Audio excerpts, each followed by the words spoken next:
ജിന്നിനെ പരീനെ വിട്ടിട്ട് വീട്ടിലൊക്കെ അറിയുള്ളൂ. എന്നാ കൂടെ ഈസാ നബിനോട് പറ, ഈസാ അന്റെ വീട്ടിൽ സൂക്ഷിച്ചു വെച്ച് ഞങ്ങളും അറിഞ്ഞു തരണോ?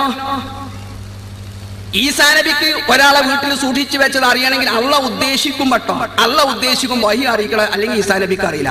ജിന്നു പൂജകന്മാർക്കോ ഒരു പ്രശ്നവുമില്ല, ഒരു ഉദ്ദേശിക്കുമ്പോൾ ജിന്നിൽ അങ്ങനെ വിട്ടാ മതി. ഇല്ലേ? എവിടെ കൂട്ടരങ്ങളെ തൗഹീദ്? മറ്റേ മുജാഹിദിനോട് ചോദിക്കാണ്, എവിടെ കൂട്ടരങ്ങളെ തൗഹീദ്? പിന്നെ ചങ്ങാതി പറഞ്ഞേട്ടോ, ഈസാ നബി അലൈഹിസ്സലാം മറിഞ്ഞ കാര്യം അറിയൂന്ന് ഖുർആനിലുണ്ടല്ലോ, അത് അള്ള ഉദ്ദേശിക്കും അറിയൂ. ഈ മൗലവി അള്ള ഉദ്ദേശിക്കാണ്ട് അറിയോ? സാധാരണ കാര്യം അറിയോ? അള്ള ഉദ്ദേശിക്കാതെ ഇവിടെ എന്തെങ്കിലും അറിയോ മൗലവി? അത് മറിഞ്ഞ കാര്യം മാത്ര. അള്ള ഉദ്ദേശിക്കാതെ ഇവിടെ ഒരു ചെറുവിരൽ അനങ്ങോ? അള്ള ഉദ്ദേശിക്കാതെ ഒരു മനുഷ്യൻ എന്തെങ്കിലും ഉദ്ദേശിക്കോ? അവിടെ മറിഞ്ഞ കാര്യം അറിയോ, അല്ലാത്ത കാര്യം അറിയോ? സുബ്ഹാനക ലാ ഇൽമ ലനാ ഇല്ലാ മാ അല്ലംതനാ. ഖുർആനിൽ അല്ലാഹു എന്താ പറഞ്ഞത്? വമാ തശാഊന ഇല്ലാ യശാ അല്ലാഹ്. നിങ്ങൾ എന്തുദ്ദേശിക്കുകയാണെങ്കിൽ അള്ള ഉദ്ദേശിച്ചിട്ടാണ്.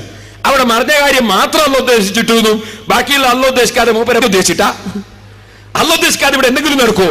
ഈ മൗലവിന്റെ വിവരക്കേട്.